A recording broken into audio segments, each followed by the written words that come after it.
Saúl, ¿qué tal? ¿Cómo estás, Pedro? Encantado aquí de compartir un ratillo contigo.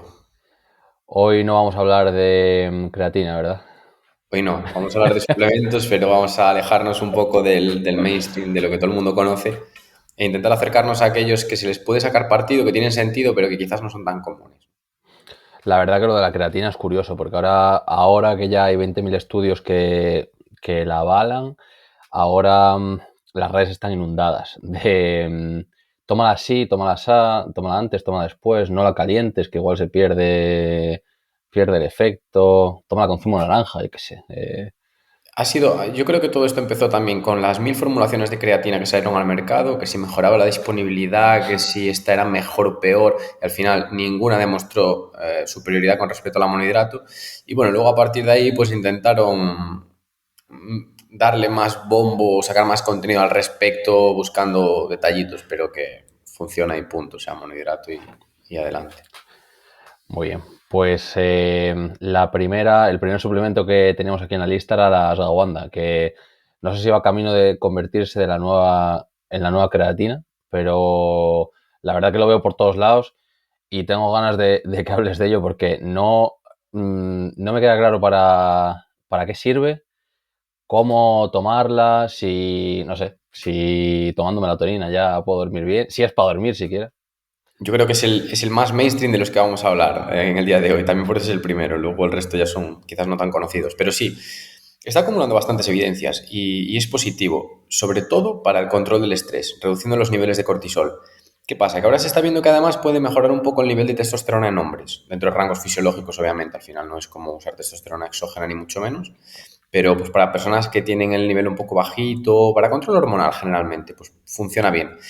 Y realmente, ¿cuál es su repercusión a nivel práctico? Pues que descansas mejor y esto repercute a todos los niveles. Pero tiene una contrapartida, es decir, funciona bien, el efecto a nivel de descanso es bueno, se puede combinar con otros como la rodiola, que también tiene pues un punto de acción similar, se puede combinar con la melatonina incluso, generando una pequeña sinergia, tiene sentido, pero tiene como una contrapartida, que es lo que se está investigando ahora, que es el tema del efecto a nivel hepático.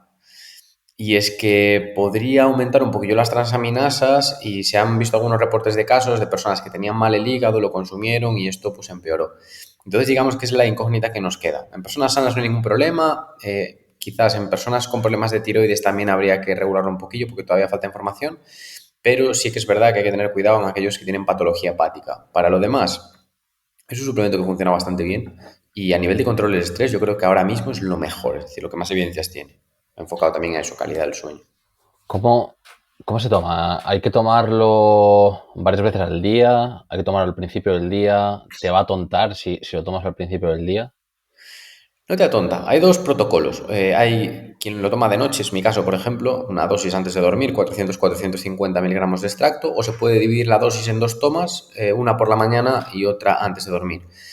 ¿Qué sucede? El que lo toma por la mañana pues tiene como objetivo bajar ese cortisol matinal, ¿no? Que eso suele ser un poquito más alto. Yo particularmente tampoco lo veo súper necesario esto y por lo tanto con consumirlo de noche para regular el nivel a lo largo del día de forma general me parece adecuado y da buenos resultados igualmente. 30 minutitos antes de dormir, con la cena, un poco después, no tiene mayor problema. Lo importante es eso, que sea un suplemento de calidad, con un certificado de buenas prácticas, que sea extracto sobre todo, porque el efecto es mucho mayor. Y luego, bueno, hay algunos que te vienen combinados con piperina para favorecer un poquito la absorción y demás, pero esto tampoco en el caso de las Wanda se ha visto que sea muy determinante. ¿Y si lo tomas por la noche, te va a reducir el estrés del día siguiente? ¿O es efecto inmediato, por decirlo de Sí, alguna en manera? general, digamos que tiene un pequeño componente acumulativo, como todo, ¿no? Pues regular el nivel basal de un día para otro tampoco notas una diferencia abismal, pero según vas cronificando su uso, sí que es verdad que notas aquí un beneficio, una mejoría, y los análisis lo que muestran, ¿no? Pues a partir de 2, 3 semanas consumiendo la ashwagandha, analizas el cortisol salival, el cortisol en sangre y sí que ves que aquí pues, los niveles se reducen y por lo tanto pues tienes el beneficio bueno, que se espera. Lo que sí, a nivel, pues eso, de protección hepática y un poco porque está investigándose todavía, por precaución se recomienda hacer ciclos, es decir, tomarlo durante 2, 3 meses, no mucho más, y luego cortar un mes. En teoría, con este tipo de planteamiento no generaría efectos negativos, pero bueno, estamos a expensas o a la espera de que salga algún artículo más que nos aclare un poco cuándo es arriesgado o cuándo realmente pues, se puede consumir sin mayor trascendencia. Pues creo que ahí era lo que estaba haciendo yo mal, porque claro, la tomaba de vez en cuando y listo. No, la verdad que no sabía que había que tomarla 2, 3 semanas seguidas. Sí, yo soy partidario de uso crónico en este caso. Al final es como un poco la melatonina, hombre, si la tomas un día duermes un poco mejor, porque bueno, pues porque ayuda a inducir el sueño y demás. Pero ¿qué es lo interesante? Es un suplemento que se utiliza para controlar el reloj biológico. Entonces tómalo 2, 3, 4 semanas, 6 semanas, luego a partir de ahí, una vez que el reloj se ha controlado, sí que puedes suspender la administración y si todo va bien, pues debería de quedar ya en estado basal y funcionar todo adecuadamente. La ashwagandha es un poco similar, ¿no? Lo tomas de forma crónica, bajas los niveles de cortisol, regulas un poco todo lo que es el balance hormonal endocrino y a partir de ahí luego puedes hacer la suspensión de la administración, pues tomarlo más adelante. En ciclos, por ejemplo, para un atleta pues que coincida el ciclo de toma con el momento más estresante de la temporada, podría tener todo el sentido del mundo. Y en personas, pues una persona que esté estudiando una posición, pues igual en ese momento puede ser interesante. Pues mira, otra cosa que hacía mal, porque yo la melatonina, como tengo el ciclo de sueño bien, hay veces que a lo mejor llego, no sé, lo que sea, tengo que trabajar esta tarde con la pantalla o estoy con el sueño trastocado, la tomo para quedar groggy. Se puede hacer, o sea, se puede hacer. Al Sí. final también es como en situaciones de jet lag. ¿Qué haces? Pues llegas a otro país que está muy lejos, bajas del avión y demás, y te tomas la melatonina, duermes mejor y punto. O sea, tiene ese uso también. Pero cuando tú quieres sacar el mayor partido, ¿qué es lo que buscas? Bueno, que te ayude a regular el reloj biológico. Y entonces lo más interesante en ese caso pues sería mantener la toma 2, 3 semanas y luego a partir de ahí suspender y ver si ya está regulado. Teniendo en cuenta, por ejemplo, que la melatonina tiene ese componente interesante que es que no es dosis-respuesta al efecto a nivel de control de reloj biológico. Es decir, tomar 2 miligramos no hace más efecto a nivel de mejora del sueño que tomar uno. Depende bastante de la persona y normalmente entre 1 y 2 es la dosis óptima. Si es efecto dosis-respuesta cuando hablamos de reducir oxidación, mejorar recuperación y demás, que se suelen emplear dosificaciones un poquito más altas, por encima de 5 miligramos. Muy bien. Pues ha quedado claro con la ashwagandha. Podemos pasar al siguiente suplemento que era la citrulina malato. Aquí ya, la verdad que no tengo ninguna experiencia usándolo. Vale, este me gusta hablar de él. ¿Por qué? Porque es un suplemento que tiene un efecto muy curioso. Luego hablaremos de los nitratos, ¿vale? Pero simplemente por anticiparlo, los nitratos funcionan bien en personas que tienen un nivel de entrenamiento bajo y funcionan porque aumenta la vasodilatación. Pero atletas de élite no consigue generar mucho efecto. Se toma, ¿eh? Pero no consigue. La citrulina, sin embargo, parece que mejora este efecto en atletas con más rendimiento, ¿vale? Que al final tienen adaptaciones a nivel cardiovasculares mucho más eficientes y incrementa esa vasodilatación en general, pero yo te diría que el efecto más beneficioso no es un retraso en la aparición de la fatiga, un aumento del tiempo hasta el agotamiento, que también, sino que te permite, y esto es mi experiencia personal y con los atletas con los que trabajo, te permite tomar mejores decisiones en fatiga, porque oxigena mejor el cerebro. Entonces, por ejemplo, mi caso personal, que al final es un deporte de lucha, que cuando estás cansado, pues la toma de decisiones cada vez es peor o no ejecutas igual de bien. Pues con la citrulina consigues tener la mente mucho más despejada para en ese momento de fatiga, con el corazón a 180, 190, 200 pulsaciones, ser mucho más preciso en la elección. Y me parece un efecto súper interesante y bueno a nivel de rendimiento. O sea, ese potencia el sistema cognitivo, ¿no? No, la verdad que no lo había planteado desde esa perspectiva. ¿Y cómo la tomas antes de la competición o también tiene un ciclo de absorción? Lo ideal es el consumo crónico de nuevo, o sea, 2, 3, 4, 6 semanas. Tiene un inconveniente, es que sabe un poco mal, sabe ácido, muy ácido. Y a mí no me gusta mucho, por ejemplo. Pero ese efecto que yo busco se experimenta también con la dosificación puntual. Entonces, por ejemplo, en mi caso, o en el caso de alguna atleta de alto rendimiento que llevo, lo dicho, adaptaciones ya bastante fuertes, entonces no vas a notar un efecto increíble a nivel de aumento del tiempo hasta el agotamiento, pero sí quieres notar ese efecto agudo de mejora de toma de decisiones. Entonces la administración puntual te llega. Y se consume entre 30 a 60 minutos antes del ejercicio, en dosis de 400-450 miligramos, suficiente para hacer este efecto. Y la verdad, a mí me va bien, la gente con la que trabajo le va bien y es curioso, es un efecto súper curioso, pero me parece súper diferencial, por ejemplo, en competición. Entonces yo O muchas sea, veces la reservo para competición o un entreno súper intenso. Claro, eso te iba a preguntar, que mejor en la época de competición o épocas también de estrés Claro. para donde las... También te digo, es un suplemento que, por ejemplo, para un corredor de 400 metros, pues igual no tiene el más mínimo sentido, porque no tiene decisiones que tomar. O sea, es un suplemento que le vas a sacar partido cuando pues, juegas un deporte de equipo, que sí que tienes un componente táctico técnico, o pues, un deporte de lucha, donde también dependes de los reflejos, este tipo de cosas, Cuando tienes un oponente enfrente, básicamente. básicamente. Em, Queda claro la citrulina. ¿Cómo la enlazarías entonces con el nitrato? Porque habías dicho que estaba relacionada. Claro, y ahora podemos eso, hablar del nitrato. El efecto es el mismo, es vasodilatador, funcionan a través de la activación de la vía del óxido nítrico, es decir, provocan una vasodilatación en el endotelio, por lo tanto, entra más sangre en el flujo y llega más oxígeno y más nutrientes a los tejidos en general, tanto cerebro como músculos. Pues esto es positivo a todos los efectos, ¿no? ¿Qué sucede? Los nitratos, que son muchísimo más famosos y conocidos, por ejemplo, a través del zumo de remolacha, súper común en el fútbol de alto rendimiento, en el fútbol profesional, y sin embargo, el efecto que provocan atletas bien entrenados es mínimo, por no decir prácticamente inapreciable. ¿Por qué? Pues porque estas personas ya tienen un nivel de volumen de oxígeno máximo muy elevado. Entonces, no vas a notar prácticamente nada. En atletas amateur o de rendimiento más bajo, sí hay un salto que puede ser diferencial. Y además tiene otra característica, es que, por ejemplo, el zumo de remolacha sabe a rayos. Entonces, la citrulina te digo que no sabe muy bien, pero se tolera. Yo he intentado tomar zumo de remolacha una vez y no fui capaz porque casi vomito. O sea, Ya. hay gente a la que le gusta, pero es horroroso, incluso combinado con café, que mejora un poco y demás, pero muy malo. Entonces, hay pocos suplementos de nitratos como tal, de extracto de nitratos, que es lo que te interesa, que también se toma una dosis de 400-450 miligramos, pero hay pocos suplementos de este estilo. Había uno que se llamaba Oxystor, me lo quitaron. Por lo tanto, la única alternativa que te queda casi es el zumo de remolacha, que como digo, está asqueroso. Entonces, vas a tener poco efecto y malo de tomar. Pues mucho mejor la citrulina, que es menos mala de tomar y el efecto es más interesante. No hay opciones de sabores porque pasa lo mismo con los BCAAs, que saben asqueroso. Y bueno, al menos los de limón o los de naranja, pues los consiguen camuflar un poco el sabor. Yo no he encontrado en Nada, citrulina y ¿no? nitratos, de hecho los nitratos nunca los he encontrado en polvo, los he encontrado siempre en cápsulas, entiendo que es por Mm. eso, porque no le han disimulado ese sabor que tienen. Y nunca me he encontrado un suplemento que Ujú. disimule el sabor. Encima, ahora que lo dices, los BCAAs es curioso, por eso también saben a rayos por la leucina, que lo que sabe mal ahí es la leucina, les esconden el sabor y aún así la gente toma una dosis muy inferior a la que recomiendan los ensayos, que estaríamos hablando de dosis que pueden superar los 10 gramos día, ¿no? Para generar algún efecto y la gente está tomando 2-3 gramos día, o sea, no tiene ningún sentido. Es un suplemento también que se suele tomar súper mal. Ese tema lo podemos tocar más adelante. Ahora, manteniéndonos con citrulina y nitratos, entonces ambos harían la misma función, ¿no? Vasodilatador y no es tanto por la mejora del rendimiento como cree la gente, sino por la mejor toma de decisiones en fatiga. Exacto, sobre todo la citrulina. Luego los nitratos tienen una particularidad y es que también se pueden usar para potenciar la recuperación.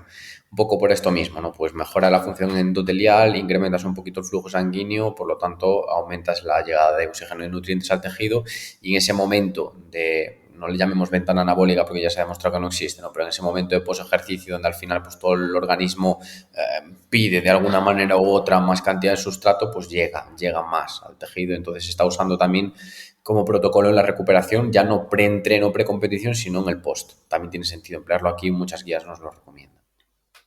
Sí, tiene sentido, ¿no? Al final otros protocolos vasodilatadores pueden ser el calor, la compresión, los masajes, saunas, contrastes, o sea que añadirlo igual puede dar ese extra sobre todo en atletas de alto nivel. Sí, justo. Al final es de lo que se está apostando un poco ahora, que antes se hablaba del frío para recuperar, ¿no? También que es lo que se está desmintiendo y es justo el contrario. Es decir, no quieres vasoconstricción, quieres aumentar el flujo, que llegue más cantidad de sangre y a partir de ahí, pues favorecer tanto adaptaciones como Ujú. recuperación posterior. Muy Y bien. iría un poco en esta línea de nuevo. Muy bien, pues han quedado claros esos dos. El siguiente era el omega 3, que es bastante común a la hora de adelgazar. Eh, Quizá, bueno, es antiinflamatorio, ¿no? Entonces también puede ser, la gente lo puede conocer a la hora de recuperación, etcétera. Pero, ¿qué podemos sacar del omega 3 que no se sepa en, en la sabiduría popular. Yo, sobre todo el omega 3 ya no me centraría en sus efectos, que yo creo que son bastante conocidos, un poco lo que tú comentas, sino en la capacidad de elegir un buen suplemento, que es donde la gente tiene más dudas. En primer lugar, es importante el sello IFOS, ¿vale? Que es un sello que nos asegura la calidad, es decir, que procede de, bueno, pescados que han pues, sido criados con buenas prácticas, que no tienen mercurio en su interior, plásticos, elementos que puedan resultar contaminantes. Luego, los certificados, por ejemplo, de buenas prácticas, los GMP también son interesantes pues, para garantizar que la calidad del producto es buena. Incluso el certificado MSC, que no siempre se pide y que también nos asegura pues, la pureza y la salubridad de este compuesto omega 3. Aquí hay que tener en cuenta una cosa, y es el omega 3 de buena calidad reduce la inflamación y nos ayuda a todos esos procesos que ya la gente conoce, pero si nos venden un omega 3 que tiene mala calidad y que por lo tanto se ha oxidado, puede generar el efecto contrario. Esto normalmente se puede detectar a través de las características organolépticas o digestivas posteriores, es decir, tú te tomas el omega 3 y huele mal o después te repite, tendrá un sabor a pescado, te da mala digestión, bandera roja, ¿no? Es que el suplemento no estaba bien. Entonces, digamos que este es el punto número uno, la calidad del producto, que no tenga un nivel de oxidación. Y después sería interesante también ajustar las dosis, porque hay gente o que se queda corta o que se pasa. Ya no solo importa la cantidad total de omega 3, sino de EPA más DHA, y yo sería mucho más preciso, de DHA, que tenga por lo menos 250 a 300 miligramos por toma, y normalmente se suele recomendar suplementar con 1,5 miligramos de omega 3 al día. Que ojo, más no es mejor, que también se habla del omega 3 como, no, es que hay que tomar muchísimo omega 3. No, lo que hay que conseguir es un equilibrio entre omega 3 y omega 6. ¿Qué sucede? Por la dieta que llevamos hoy en día, los productos a los que estamos expuestos, lo habitual es que el omega 6 sea mucho mayor que el omega 3. Entonces suplementamos con omega 3 para intentar equilibrar la balanza. Pero desequilibrarla a favor del omega 3 tampoco sería positivo, para nada. Lo que pasa es que estamos en el lugar opuesto, ¿no? Entonces por eso puede tener lugar aquí. Pero lo interesante es asegurar un producto de calidad y luego un buen guardado del mismo. Es decir, que el envase sea opaco, no saques las cápsulas y las dejes en un tarro de cristal, no las expongas al sol, incluso se puede guardar en la nevera si hace mucho calor. Buenas prácticas en la manipulación del producto aquí son esenciales. ¿Y qué puede esperar alguien a nivel de beneficios para tenerlos claro? Es un suplemento que al final no se va a notar. Es de esos suplementos que no se nota en el día a día porque no te va a aumentar el rendimiento. Hombre, la recuperación te la puede facilitar un poco. En personas que tengan artritis o dolor quizás se lo reduce ligeramente, ¿no? Pero en personas activas con buen estado de salud no van a experimentar nada. Yo lo tomo y no noto nada, por ejemplo. Pero sí que es verdad que a nivel interno pues va a ayudarte a recuperar un poquito mejor, los procesos fisiológicos van a ser más eficientes, la inflamación se mantiene equilibrada. Entonces es un suplemento más pensado pues en garantizar esa buena salud a nivel interno que no en encontrar un efecto externo muy llamativo, por lo menos en el corto plazo. Si alguien come pescado, come huevos de granja, etcétera, ¿crees que debería preocuparse por el omega 3 o es más en casos donde la dieta sea un auténtico desastre? No, no lo creo. ¿Qué sucede? Que al final prácticamente nadie llega a esos estándares, a día de hoy sobre todo. O sea, si tú me dices, no, es que yo como pescado a diario, por ejemplo, mi principal fuente de proteína de origen animal es el pescado y cuando como carne es carne alimentada con pastos, bien criada, lo que dices, huevos ecológicos, leche procedente de vacas que comieron pastos que han sido criadas en libertad y demás, entonces te digo, ¿para qué? O sea, salvo que tengas un nivel de rendimiento altísimo en tu deporte, que entonces siempre necesitas un plus complementar, no tomes omega 3. Pero, ¿quién consigue hacer eso? A día de hoy casi nadie, por motivos económicos, logísticos y demás. Entonces, al final, yo creo que es uno de esos suplementos que si bien no es 24/7, no se lo recomendaría a todo el mundo, porque tampoco soy partidario de que la gente se tome 17 suplementos, ¿no? Y hay que priorizar, yo creo que en muchos contextos tiene sentido. Muy bien. Pues podemos pasar al siguiente, que es multivitamínicos. Este también sería un poco como el omega 3, ¿no? Complementar la dieta. Vale, este lo vamos a tocar porque no me gusta. Este es, este es para descartar, ¿no? Claro, Para alertar sobre él. para que la gente no se lo tome. Me gusta comentar este porque aquí hay dos cosas interesantes. Es uno de los suplementos que más se toman, el multivitamínico, sobre todo por influencia de Estados Unidos, que todo el mundo se lo toma. Y tiene una cosa buena que es la vitamina D, que está bien porque tenemos déficit, pero realmente si la necesitas, suplementala de forma aislada, no la metas en un multi. Y luego tiene una cosa mala y es, primero, dosis elevadísimas de vitamina C que no son interesantes porque los antioxidantes exógenos inhiben la adaptación, es decir, yo hago un entreno muy bestia, me tomo un antioxidante, sí, recupero mejor, pero no me adapto, no hipertrofio, no supercompenso, entonces tengo que ver cuando esto me interesa, en algún momento puede ser, pero no siempre, ¿no? Y luego, porque se ha visto que dosis muy elevadas de algunas vitaminas del grupo B pueden incrementar los niveles de homocisteína, que es un elemento que en sangre se relaciona con mayor riesgo cardiovascular a medio plazo. Es algo que está ahí un poco en el limbo, ¿vale? Pero a mí, por precaución, no me gusta suplementar vitaminas del grupo B a lo loco, por encima de lo necesario, cuando además son elementos que a través de incluso la dieta que llevamos, que tiene muchos déficits, cubrimos. Si tú me dices, bueno, pues soy una persona vegana, vale, suplementa B12, suplementa ácido fólico, pero como norma general, suplementar megadosis, porque además son megadosis de todo, vitamina de grupo B de todos los tipos, vitamina C, vitamina E, que también es antioxidante y nivel de adaptación, hasta la vitamina D en megadosis no es interesante, ¿vale? Y luego encima suelen tener minerales tipo selenio, magnesio, zinc, que en dosis adecuadas y en ciertos contextos son buenos, pero en megadosis tampoco. O sea, son oligoelementos al final, elementos que tienen un rango de interés, o sea, tienen que estar entre valor A y valor B y tampoco hay mucha diferencia entre ambos y en pocas cantidades generalmente. O sea, si te pasas al final generas un efecto que no es positivo para la salud. Totalmente. Además, si alguien, si alguien toma zinc, por ejemplo, es relevante el equilibrio con el cobre. Si alguien mira el bote de melatonina, seguramente vea que tiene B12 metida. Claro. Sí, la verdad que no lo había planteado así y tiene todo el sentido. Es decir, si tuvieses que suplementar vitaminas, seguramente suplementarías la vitamina D. Seguro. De hecho, la suelo suplementar. Yo particularmente la tomo, por lo dicho. Igual que llevamos mala dieta, no tenemos buenas prácticas de exposición al sol. Entonces es muy probable, sobre todo pues, por donde vivo yo en el norte, que haya déficit. Muy probable. Vale, suplementala. Perfecto. Te quitas un problema de encima. Al final es como el omega 3, pues te evitas un problema y es cómodo. Pero no lo suplementes todo. Oye, ¿qué me dices? Que me han detectado una anemia de caballo. Vale, pues suplementa vitaminas de grupo B las que necesites, ácido fólico o lo que sea. O soy vegano, lo he dicho, pues perfecto, B12. O me dices, no, es que mira, me he lesionado, tengo una rotura de fibras. Ahí suplementa vitamina C, tiene sentido. Pero no Vale. siempre, ¿no? O sea, ser un poco más precisos ahí. Porque a nivel de vitamina C, ¿cuándo tiene sentido suplementar? Y bueno, de todas formas, si tiene sentido suplementar, la haces aparte, no la haces a través de un multivitamínico. Claro, la puedes hacer aparte y tiene sentido en dos situaciones, en tres te diría. Infección respiratoria, porque reduce, acorta el tiempo sintomatológico. Tiene sentido en lesión muscular, que está perfectamente indicada, incluso lesión tendinosa, porque incrementa la síntesis de colágeno.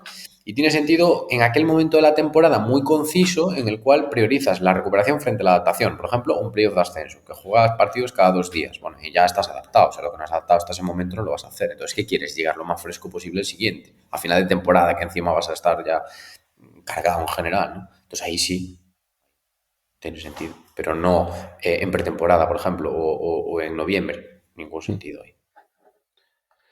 La siguiente era bueno, es melena de león, que eso he visto que lo tomas en conjunto con ashwagandha. Sí. Me puede sonar, pero cuéntanos un poco más. Lo descubrí hace poco este. Es un hongo y lo interesante de este hongo es que tiene enormes capacidades neuroprotectoras. Entonces, es el típico suplemento que puede mejorar un poquito la memoria, función cognitiva, se nota, te diría que se nota. Yo, por ejemplo, he experimentado mejoría. Pero lo más interesante es esa capacidad neuroprotectora, o sea, pensando en el medio y largo plazo. Es decir, pues es un hongo que te mejora pues, las vainas de mielina de las neuronas, mejora la conexión neuronal, la transmisión del impulso nervioso, la distribución materia blanca, materia gris a nivel cerebral y por lo tanto pues, puede ayudar a prevenir tanto demencia como Alzheimer a medio plazo y desde luego esto me parece súper relevante. Encima con todo lo que estamos expuestos, ¿no? De distracciones, tecnologías, radiaciones y demás, que al final son cosas que no podemos evitar, que forman parte de nosotros, pero todo aquello que podamos hacer a mayores para garantizar esa neuroprotección, me parece que podría marcar la diferencia a 30, 40 años vista. Por lo tanto, yo es un suplemento que he empezado a tomar ahora, que es de mis fijos junto con la ashwagandha, también pues, porque yo soy una persona nerviosa, ¿no? Entonces creo que genera un buen efecto y vi que me parece súper interesante, o sea, que yo incluiría en mis rutinas. Todos los días, ¿cuál es la dosis diaria? ¿Cuántas tomas? Imagino que es uso crónico también. Sí, es uso crónico. Aquí hay que diferenciar entre el polvo y el extracto. Cuando hablamos de polvo, que es pues, el hongo pulverizado, ¿vale? Aquí hablaríamos de 2-5 gramos al día. No es muy cómoda esta administración. Lo que se suele hacer es emplear un extracto y en este caso con 300-500 miligramos al día ya es más que suficiente. Es uso crónico, aquí no hace falta hacer descansos. De momento, por lo menos, los ensayos no nos informan de efectos secundarios, posibles alteraciones, no, nada que tengamos que tener en cuenta presente, por lo tanto, pues se puede tomar a diario. Y el momento de la toma, normalmente de noche se suele consumir antes de dormir. Muy bien, este la verdad que no lo tenía controlado. El siguiente es la edisterona. Este es otro que no tengo ni idea de para qué vale. Este está generando debate ahora. Sí. Está generando debate. ¿Para qué sería? Vale, interesante. La ecdisterona entra dentro del grupo de los ecdisteroides, que son hormonas para insectos. ¿Dónde se encuentran? Las espinacas, fundamentalmente. ¿Vale? O sea, que aquello de Popeye pues, tenía cierto sentido. ¿Para qué sirve? Para aumentar los procesos anabólicos. ¿Cómo funciona? No lo tenemos claro. Entonces, sabemos que no actúa por la vía hormona humana, es decir, no afecta a la testosterona, a pesar del parecido en el nombre, pero sí podría incrementar un poquito la síntesis proteica muscular y por lo tanto esto se traduce en mayores adaptaciones. Existen algunos ensayos que se lo dan también a levantadores de press de banca y mejoran el 1RM, de forma significativa incluso, ¿vale? O sea que tiene sentido aquí. Y la idea sería eso, favorecer la adaptación a nivel de hipertrofia, ganancia de fuerza. No es un suplemento hiperestudiado de momento, es decir, hay ensayos limitados, algunos de ellos tienen una calidad regulera, ¿vale? Hay otros que sí ya tienen una buena calidad. Y lo interesante es que la agencia antidopaje lo tiene en la lista de sustancias vigiladas. Es decir, lo puedes consumir, es legal, pero están viendo a ver qué pasa con él. ¿Por qué lo podrían prohibir? Uno, porque haga mucho efecto, o dos, porque genera efecto secundario. Se está viendo que efecto secundario no genera, así que solo nos quedaría la vía de pues, que tenga un efecto súper significativo, ¿no? De momento no hay más acciones al respecto, se puede consumir, no tiene efectos secundarios, lo dicho, se toma también en dosis de unos 300 miligramos al día y es importante que el suplemento que elijamos, que no hay muchos en el mercado, tenga una pureza de al menos un 90% y que proceda de la espinaca. Imagino que al estar poco estudiado, quizá no haya muchas respuestas para esto, pero ¿por qué vía mejora el rendimiento? ¿Es vía adaptación muscular? ¿Es vía adaptación nerviosa? De esto no tenemos ni idea, no se sabe, Todavía no se no sabe. se sabe, no se sabe. Se sabe de hecho se sabe que la hipertrofia se genera a través de aumento de la síntesis proteica, obviamente, claro, pero tampoco se sabe sobre qué vía actúa, si directamente activa mTOR, si genera alguna adaptación por medio de síntesis GH, no se sabe esto, no hay información. Entonces tendría sentido a lo mejor tomarla en, imagino que en contextos, en atletas, por ejemplo, en contextos de pretemporada donde tengas un trabajo de acumulación más enfocado a la hipertrofia. No sé si tiene sentido a lo mejor a la hora de recuperar. No, a ver, recuperar yo no la metería. Yo la tomaría en eso, en trabajos de acumulación. Yo, de hecho, a veces la consumo, la recomiendo. Me gusta en combinación con la creatina. No me digas si hace ese efecto sinérgico porque no está comprobado. Yo diría que sí, por experiencia personal, pero ni idea. Y tiene sentido ahí. Normalmente suelen hacer ciclos de 2 meses también y uno de descanso un poco por precaución, no porque está en estudio. Pero me gusta combinarlo con la creatina. O sea, tiene sentido. Cuando vas a hacer pues, mucho volumen de series, cuando estás buscando tirar RMs muy pesados, cuando este tipo de situaciones. Ujú. O bueno, momentos de mucho volumen, ¿no? Entiendo también. Claro, exacto. O momentos de cercanía al fallo, etcétera. Vale. Eso es, justo. ¿Y qué dosis? Y bueno, supongo que si la tomas con la creatina igual es antes de entrenar. Sí, el momento de la toma parece no influir demasiado. Se puede tomar antes o después. De nuevo, aquí el beneficio, igual que la creatina, sería uso crónico, no uso puntual. Y la dosis, 300 miligramos de extracto. Lo dicho, que venga de la espinaca. Nos vamos a encontrar algunos suplementos que proceden de raíz amaral, ¿vale? Que es una planta. Bueno, también se encuentra aquí, sin problema. Yo preferiría espinaca, pero bueno, a ver, la raíz amaral también puede ser una buena alternativa. Extracción. Ujú. Muy bien. Pues hasta aquí los suplementos raros, por decirlo de alguna manera. Podríamos seguir con algunos más comunes, ¿no? Que el primero sería el magnesio. Vamos allá.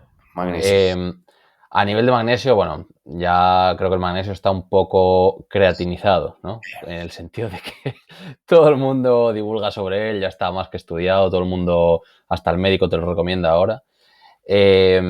Así que bueno, igual podemos empezar por breve introducción al magnesio, dosis, etcétera, y luego quizá podríamos recomendar, o bueno, continuar por recomendaciones a la hora de variantes, Sí. porque quizá el biglicinato afecta más al descanso, creo que el citrato va más a la musculatura. Cuéntanos un poco. Sí, vamos a empezar haciendo un poco como con los multivitamínicos, ¿no? O sea, el efecto contrario. A ver, no todo el mundo necesita magnesio. Que esto también es como el colágeno y magnesio, ¿no? Que se recomienda todo junto. Y lo dicho, el médico te recomienda colágeno y magnesio. A ver, no, no es así. O sea, el magnesio tiene sentido si tienes un déficit dietético, que tampoco es hipercomún, mucho menos de lo que nos lo están pintando. Y dos, si haces mucho ejercicio, porque por la sudoración se pierde y el requerimiento aumenta un 20%. Entonces, tiene sentido tomarlo ahí. Pero tampoco es, oye, dile a tu abuela que toma magnesio ya, porque no es así, ¿vale? Luego, a partir de aquí, sí, en situaciones de indicación tiene beneficios, sistema cognitivo, descanso, recuperación muscular y demás. Y lo que me parece interesante sobre todo son las formulaciones, ¿no? En este caso, diríamos que el citrato es una de las mejores alternativas a nivel de absorción y recuperación muscular, junto con el glicinato, que también tiene una biodisponibilidad muy elevada y sobre todo no suele dar problemas digestivos, que a algunas personas el citrato les podría causar algún cierto malestar. Y luego te diría que el malato es bueno para aquellas personas que tienen déficit de energía o situaciones de fatiga, pues una fibromialgia o persona que está fatigada en general, bueno, alguna patología similar. Y el taurato es ideal para la función cognitiva, pues para personas, por ejemplo, que tienen declive cognitivo, que tienen demencia o simplemente no se encuentran en las condiciones más favorables o que quieren preservar un poco esta función. En este caso, el taurato sería las opciones predilectas porque entra bien dentro del sistema nervioso central. Y son un poco los puntos que yo precisaría. Luego, a partir de ahí, evitar las megadosis, es decir, 175 miligramos me parece más que suficiente para la gran mayoría de la población que necesite este suplemento. Lo dicho, no lo necesita todo el mundo. Y creo que sería óptimo. O sea, tampoco subir a 300, 500 miligramos, que veo a veces gente que toma 500 miligramos de magnesio, no, me parece excesivo. En atletas cambiaría la dosis. Se podría subir un poco. Yo nunca subiría de 250. No En sé. cualquier formato, ¿verdad? En cualquier formulación. Sí, en cualquiera. Y En a un total. atleta yo sobre todo le recomendaría glicinato o glicinato más citrato. Hay algunos que ya te venden ahora, algunos suplementos que te venden dos, tres formas dentro del mismo compuesto. ¿Vale? Entonces, bueno, pues perfecto. Pero lo dicho, citrato, glicinato casi seguro y se podría valorar malato si está sometido a mucha carga de entreno y viendo qué tal le sienta a nivel digestivo. Y lo dicho, no pasarse de 250 miligramos, teniendo en cuenta que sea un atleta que sude mucho en condiciones de calor, sino también 175-200 le va a ser suficiente. Si la sudoración afecta, ¿recomendarías mayor toma en verano, por ejemplo? ¿O es la misma durante todo el año? No básicamente porque la mayor parte de las bebidas con electrolitos ya tienen sales de magnesio diluidas. Entonces, cuando nosotros tomamos isotónicos, muchas veces tomamos recoveries que ya tienen magnesio. Es decir, al final el magnesio, igual que el zinc, igual que otros muchos oligoelementos, está presente en muchos compuestos, alimentos y o bebidas distintos. Entonces, date cuenta que con la cápsula nosotros lo que hacemos es potenciar con una dosis extra, pero normalmente ya estamos incluyendo a través de varias vías una concentración interesante del compuesto. Sí. Mi experiencia personal con el magnesio es que lo primero, bueno, es antes de suplementarlo, mejorar la dieta. Yo notaba muchos tics en el párpado, por ejemplo, y a raíz de comer pipas de calabaza, pipas de girasol en la ensalada, me mejoró mucho. Luego ya, si a lo mejor quieres meterle un extra, pues bueno, Es que muchas veces empieza por ahí, ¿eh? O sea, muchas veces la gente viene preguntando por suplementos y al final, oye, ¿qué comes? No, es que yo desayuno galletas María. Bueno, pues vamos a empezar por mejorar el desayuno. claro. O sea, es que eso es básico. Al final hablamos de suplementos porque es interesante y tal, pero claro, las cosas por su orden de importancia. Sí. Bueno, también a lo mejor se me ocurre, pues a nivel calórico, al final, pues no sé, Sí. digo pipas de girasol y calabaza porque es lo que más petado de magnesio puede estar, así a bote pronto, pero puede haber otras fuentes, pero lo malo es que son calóricas, igual un suplemento puntual para bajar de peso, se me ocurre. Sí, justo. Es que muchas veces las indicaciones de los suplementos son esas, ¿no? Situaciones en las que por un motivo pues tienes que recortar energía, nutrientes, alimentos, lo que sea, y quieres prevenir el déficit. Entonces, en dietas de corte, bajadas de peso, cuando alguien tiene que dar el peso para competir, lo que sea, ahí tiene más sentido incluir más cosas, ¿no? Porque, pues porque está siendo restrictivo, pero no es la situación ideal generalmente para el día a día, ¿no? Muy bien. Entramos ya en el batiburrillo de suplementos así conforme se nos vayan ocurriendo. El primero que se me ocurre es el zinc, porque yo lo tomo. ¿Qué beneficios puede esperar alguien a nivel de zinc? ¿Y tiene sentido suplementarlo o es como el magnesio, que a lo mejor es función del caso? Yo el zinc lo suplementaría en personas con situación de fatiga por descartar problemas en la producción de testosterona, sobre todo en hombres, en mujeres ya no tendría este efecto. Y en quienes presentan tendencia a la enfermedad respiratoria durante los meses fríos de invierno. Pues al final sabemos que el ejercicio es protector a nivel del sistema inmunológico a medio plazo, pero el ejercicio agudo, muy intenso, te genera una bajada de defensas, ¿no? Entre comillas, temporal. Entonces, digamos que el zinc aquí tiene sentido pues, para coger menos catarros o gripes a lo largo de la temporada. Entonces, en atletas que tienen un rendimiento elevado, que están sometidos a un nivel de esfuerzo alto, aquí tiene todo el sentido del mundo. Y luego, pues eso, siempre ayuda a la producción de testosterona en las células de Leydig a nivel testicular. Entonces, bueno, para los hombres, ya no te digo suplementar, mantener un nivel adecuado es muy interesante porque si no puede darse este problema. También para quienes han desarrollado alguna patología relacionada con la tiroides, tanto el zinc como incluso el selenio puede tener sentido por medio de los alimentos a través de la suplementación, pero tampoco quizás sería ese suplemento que le recomendaría a todo el mundo, ¿sabes? Y lo dicho, por ejemplo, la ecdisterona suele venir con zinc, entonces ya lo tienes ahí. Claro. Dependiendo de qué compuestos tomes, pues igual ya te viene, ¿no? Ya lo tienes listo. Las Gawanda, al menos la que compro yo, tiene zinc también. También. Sí, es Ujú. frecuente, muy frecuente. Incluso formulaciones de vitamina D te vienen con zinc, de vitamina C, perdón. Sí. Es muy frecuente. Tengo entendido que una fuente de zinc puede ser la carne en general y la carne roja en particular. Sí, ¿Suplementarías zinc también a lo mejor en atletas veganos? ¿Tendría sentido? sí, puede ser. Sí, tanto la carne roja como las vísceras son fuentes de zinc y además con buena biodisponibilidad de nuevo. También hay distintas formas de formulaciones de zinc, ¿no? Que, o sea, que tampoco se habla mucho, no me parece demasiado importante, pero bueno, que existen. Entonces, en atletas veganos puede tener sentido, sobre todo cuando experimentan fatiga de forma frecuente, cuando enferman mucho, lo dicho, en este tipo de situaciones. Ujú.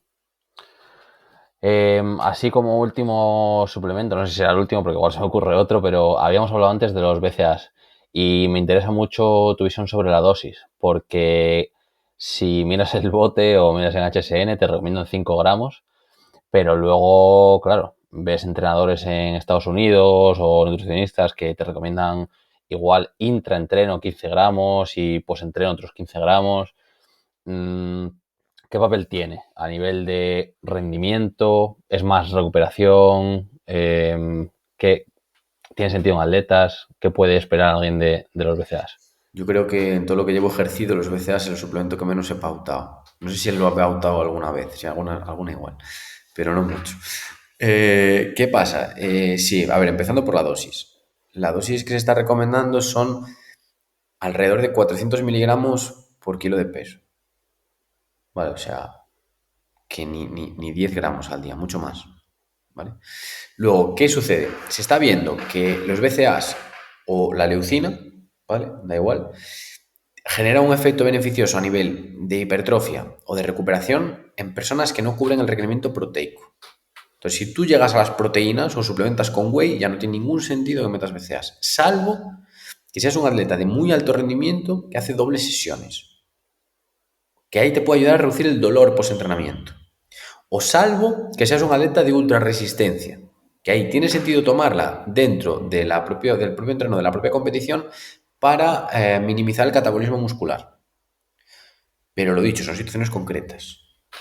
Y es uno de los suplementos más consumidos. Muchísima gente toma BCAAs. Y al principio se tomaban por tema de hipertrofia, ¿no? Es que el BCAA te mejora la ganancia de masa muscular. No, o sea, rotundamente no, si la ingesta proteica es buena. Luego ya se empezó a hablar de recuperación. No, es que te mejora la recuperación. Tampoco. Te puede reducir las DOMS o el dolor. Y en casos concretos también, ¿no? De atletas de intensidad muy alta. Y se siguen tomando por debajo de la cantidad, o sea, habría que tomar en torno a 400 miligramos por kilo de peso. Es una dosis muy alta, no es cómodo de tomar. Al final pasa como con el bicarbonato sódico. El bicarbonato es eficiente, o sea, es uno de los mejores suplementos que hay. No lo toma nadie. ¿Por qué? Porque tienes que tomar una cantidad enorme justo antes de competir y te da unos dolores de barriga a muchas personas increíbles, ¿no? Pues esto es igual.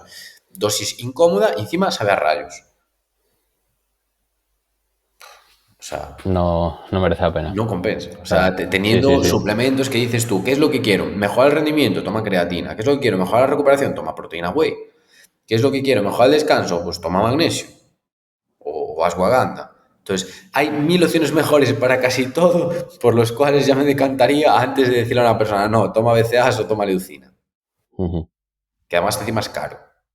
Sí, sí, sí, sí, sí. Entonces, yo no lo veo, no lo veo. Otro, y a nivel de ya último suplemento, y está, es relacionado a los BCA en el sentido de que también se suele tomar intraentreno o incluso posentreno, preentreno, que son los carbohidratos. Tiene sentido tomar, bueno, suplementar carbohidratos de alguna manera dentro del entrenamiento, después del entrenamiento, o con lo típico, zumos, frutas, carbohidratos, procedentes de cereales, lo que sea, ya tendría sentido. Para deportes de fuerza, interválicos o de duración inferior a 90 minutos, ningún sentido. Te va a llegar el glucógeno muscular. Para deportes de resistencia, sí. O sea, de hecho, está más comprobado. Ciclistas están metiendo 120 gramos la hora, que también cuidado para que el estómago te aguante eso. Pero sí, sí, aquí lo que se está comprobando es que la curva a nivel de rendimiento parece que sea plana cuando llegas a 80-90 gramos carbohidratos hora, pero se está viendo que hasta 120 todavía puede mejorar la recuperación posterior, la reposición de glucógeno después del esfuerzo, en atletas que corren el Tour, bueno, estamos hablando de nivel muy alto, pero ahí puede llegar a tener sentido para los días posteriores también. Entonces, o sea, los carbohidratos ya no los podríamos meter en el mismo saco si tienen todo el sentido. ¿Qué pasa? Veo a gente en el gimnasio comiendo gominolas. No, es que si llego a las últimas series, olvídate, o sea, vas a llegar igual. No, no, ni gominolas, ni frutas, ni nada. O sea, a ver, si me dices, no, suplemento carbohidratos con algún electrolito en verano porque me meto unos entrenos muy intensos de 2 horas, un arte marcial, bueno, te lo puedo comprar, o en fútbol o tal, te lo compro, te lo compro. Pero para entrenar fuerza en el gimnasio, o sea, ya para empezar, si planteas una sesión de 2 horas, o estás ciclado hasta las orejas o no tiene ningún sentido eso. O Y vas a hablar, claro, vas a hablar, entonces ya o no a ligar. quieres los carbohidratos para hablar, entonces ya no, o sea, ya te está fallando el cimiento de la casa ahí. Sí, sí. Pues Saúl, creo que hemos tocado todos los suplementos habidos y por haber, al menos los más estrafalarios que se escuchan por ahí. Eso es. No sé si hay alguno más que se te ocurra, tanto a nivel positivo como negativo, de algo que no deba tomar la gente o que deba tomar. Diría la glutamina, porque eso, Glutamina. salvo en problemas intestinales posoperatorios, que ahí sí tiene evidencias, pero la gente lo toma para reducir el catabolismo, para mejorar la recuperación, también, cero efecto. Yo mencionaría ese porque es común, pero cero efecto. Yo glutamina sí que a nivel personal he notado mejor digestión. Ahí Eso sí, sí que... Ujú. ahí sí. Y si tienes problema tipo enfermedad inflamatoria intestinal, no digo nada, ahí sí. Muy bien. Vale, vale. Muy bien, Saúl, pues hasta aquí. A ver si, bueno, la gente aprende a tomar, se anima con los suplementos y sobre todo, quizá podrías darnos así como antes de despedirnos una fórmula de todos los que hemos hablado, cuáles serían los dos, tres que te den el 80% de los beneficios, por lo que has dicho, por no parecer un abuelo de 80 años con tu pastillero Claro. de todo el día. Mira, yo si quieres te digo lo que tomo yo, que yo creo que Sí, puede ser venga. interesante. Yo ahora mismo tomo omega 3, tomo magnesio, tomo citrato, es un suplemento que tiene tres formulaciones, citrato, glicinato y malato, diría. Tomo ashwagandha, tomo melena de león y tomo creatina. Y ya está. Es lo que yo tomo. Puntualmente tomo citrulina para competir y en algún entreno muy puntual y por momentos de temporada podría tomar betalanina, que tiene un efecto, no hemos hablado de él porque es bastante mainstream, pero tiene un efecto positivo con la creatina. A mí es lo que me parece así más... Hay vitamina D, perdón, por el tema de tal.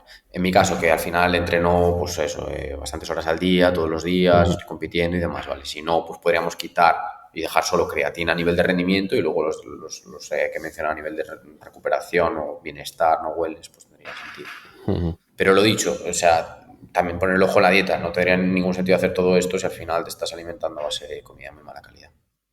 Que para poner un contexto, tú eres atleta competitivo y estás haciendo dobles sesiones Claro, también. Claro, yo hago doble sesión todos los días, si no, tampoco, si no, no tomaría magnesio, por ejemplo. Claro, No tomaría magnesio. muy bien. Muy bien, Saúl, pues hasta aquí. Muchísimas gracias por toda esta charla. Ha sido muy profunda y muy interesante. Muchas gracias a ti, siempre es un placer hablar de estas cosillas, así que esperemos que a la gente le sirva también y entre un poco en conciencia de qué suplementos sirven, cuáles no. Perfecto. Un saludo. Chao, Cuidarse. chao, un abrazo. Chao.